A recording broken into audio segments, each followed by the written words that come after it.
The 10th Boon. In the past, there was a young man named Sabu, the son of a landlord. He was smart and brave and was quite proud of his smartness and bravery. One day he was hunting in the forest when he saw a hermit seated under a tree.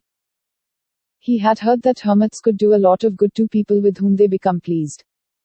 Sabu left his sword, bow, and arrows on a rock and plucked some flowers and a few varieties of fruits. He carried them to them before him, kneeling down. Then he bowed down and saw to it that his head touched the hermit's feet. "Get up, my boy, get up. I'm impressed by your gesture," said the hermit. Sabu only watched that the hermit. He raised his head and waited for the hermit to say something more. Minutes passed. The hermit sat without showing any more interest in his visitor. "Holy man, you're great," Sabu was keen to please him. "How did you know?" Sabu had no answer for the hermit's question. "Holy man, what about granting a boon to me?" "Oh," smiled the hermit. The meaning of Sabu's show of respect became clear to him. "I've no power to grant any boon to you," said the hermit. "Besides, to fill your heart with goodwill, kindness, and faith in God is the greatest boon. But that cannot be given to you by anybody. You have to develop that condition in your mind and heart all by yourself," said the hermit. But Sabu did not let go of the hermit. He went on pestering him for a boon. At last said the hermit, "As I told you, I have no power to grant you any boon. However, a few miles to the east of this forest there is a lake. Once every year the lake dries up and a shrine can be seen. If you visit at night time and ask the deity inside it to grant you a boon, it will be granted. But, mind you, the deity grants only one boon." The hermit told him when exactly the lake will dry up and the shrine will be seen. Sabu was so happy with the information that he forgot to thank the hermit. The day for the lake to dry up was not far. He passed his time anxiously. He started for the lake to the east of the fort in the morning of the much-awaited day.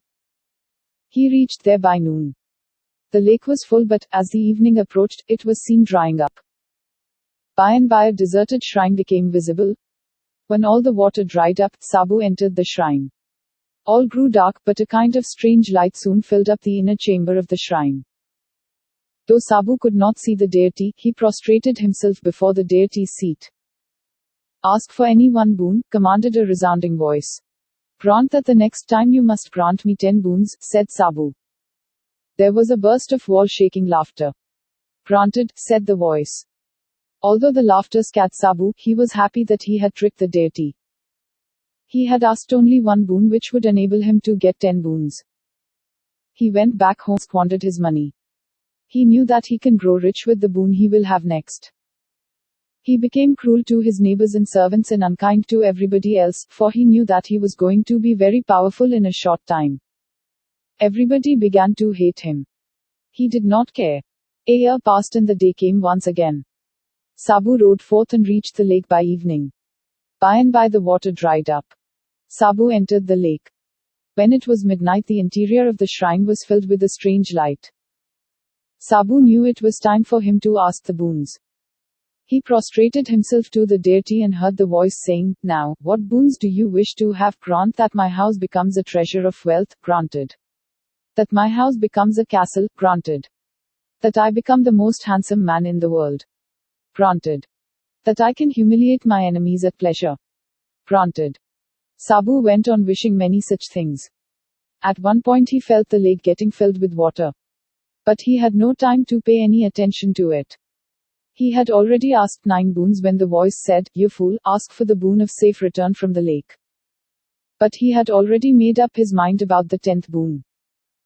That was to wish for the death of someone whom he considered his greatest foe. But he had not been able to complete the sentence when the lake filled up. The world's most powerful, handsome, and the richest man was nowhere to be seen. Thanks for listening. Please do like, share and subscribe to our channel. See you with another story.